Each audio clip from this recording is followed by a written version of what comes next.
Many persons are asking what causes a virus to change their variant and how can we prevent new variants. We all know the COVID-19 virus started with an infection from one person to another.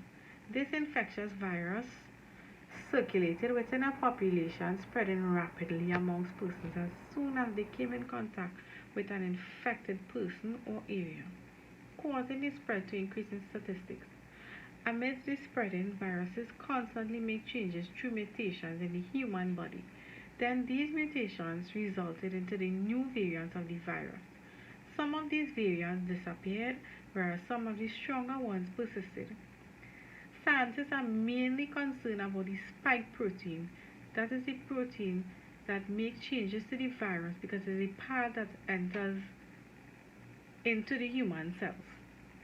So our big question is how can we prevent new variants? Based on the studies from the Centers for Disease Control, the higher the number of cases of COVID-19, the higher the chances of mutations of the virus. And there are thousands of changes scientists have seen in the COVID-19 virus. Our group opinion is vaccination. Vaccination may help reduce the risk associated with the virus, and it may also be effective against the rising variants as they surface. Wearing a mask and following simple guidelines such as social distancing, hand washing, sanitizing. These are many of the rules implemented in many places on how to combat the virus, and this will also be a way to prevent the spread. There are many variants to COVID-19. The major ones thus far are Alpha, Beta, Gamma, Delta, and Omicron.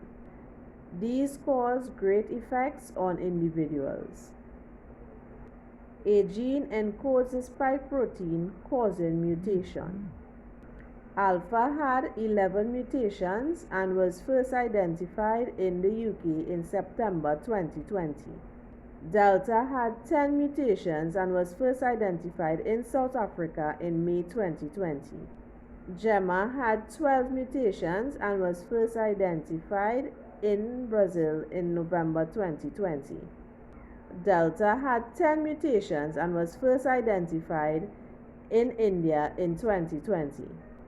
Omicron had 32 mutations and was identified in Botswana in 2021. So the major concerns of each variant is changes in the spike protein, which makes the virus more transmissible as it is highly infectious. The virus constantly keeps evolving, posing a greater challenge for humans to overcome as it is widely spread amongst the unvaccinated population. And changes in the spike protein contains receptor binding domains, which allow the virus to gain entry into the cells. The virus constantly keeps evolving is another major concern.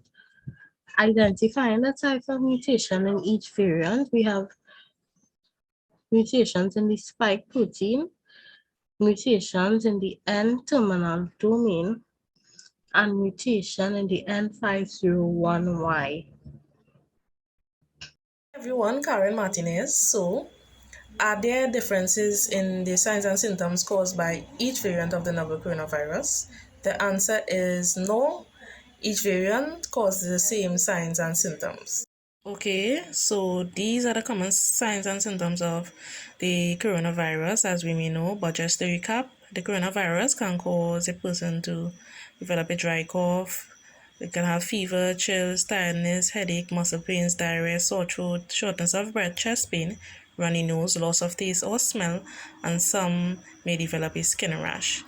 Apart from this, despite of the variants causing the same signs and symptoms, some variants, such as the Delta variant, may cause you to become more ill. Are the variants targeting new cells and has its mode of transmission changed? So the multiple coronavirus variants target the same cells, and which are the cells in the upper and lower respiratory tract. Since these cells contains ACE2 receptors, which the coronavirus can easily bind to, and has its mode of transmission changed. So the mode of transmission remains the same for all the variants, and there are three modes of transmission, which is inhalation, deposition, and the touching of contaminated surfaces. Okay, so this is just a visual representation of the mode of transmission. So we have the infected person and the susceptible host. So when an infected person sneezes or cough, the droplets can be inhaled by the susceptible host and they become infected. The droplets can also be deposited onto the mucous membranes of the susceptible host, the eyes, the mouth, nose, and again they become infected. And finally, the droplets can also be deposited onto surfaces such as doorknobs, tables, and when the susceptible host comes in contact with these surfaces, they can become infected.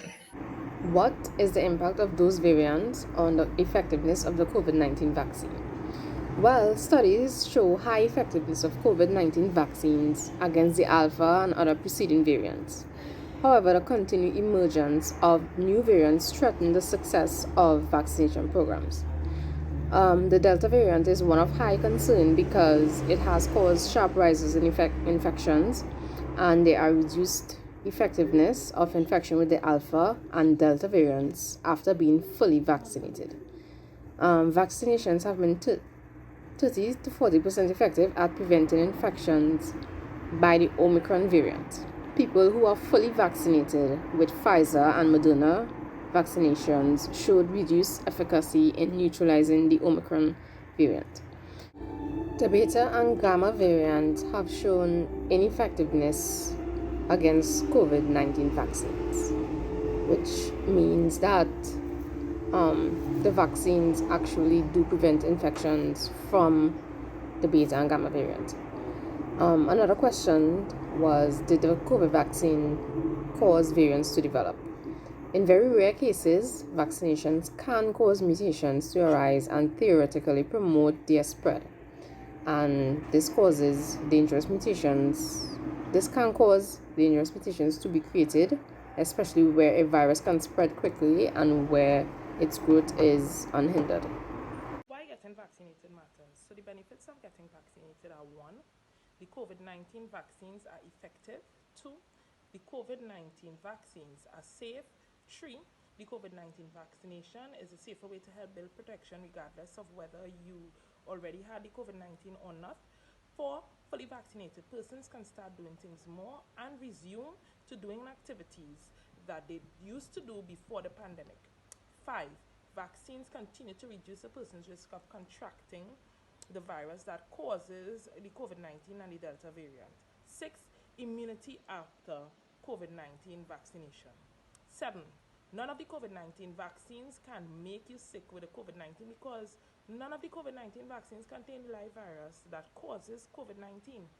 The vaccine offers life-saving protection against a disease that has killed millions. The COVID-19 vaccines help our bodies to develop an immunity to the virus that causes the COVID-19 without us having to get the illness. COVID-19 vaccines are effective and it can reduce the risk of getting and spreading the virus that causes the COVID-19, and it aids the children and adults from getting seriously ill even if they do get the COVID-19. So, what are some protocols adapted in the hospital when dealing with the COVID-19 patient to decrease the nosocomial infections? So, to decrease and prevent the nosocomial infections, most important ones are, one should practice like frequent hand hygiene. So, appliance with isolation precautions and proper use of the personal protective equipment. Avoid unnecessary use of the indwelling devices and remove them as soon as advisable, and practicing proper aseptic and sterile techniques during insertion and maintenance of the device. Okay guys, so that was the end of our presentation, and remember, when you're out and about, wear your mask, wash your hands, play your part, and stay 6 feet apart. Thank you.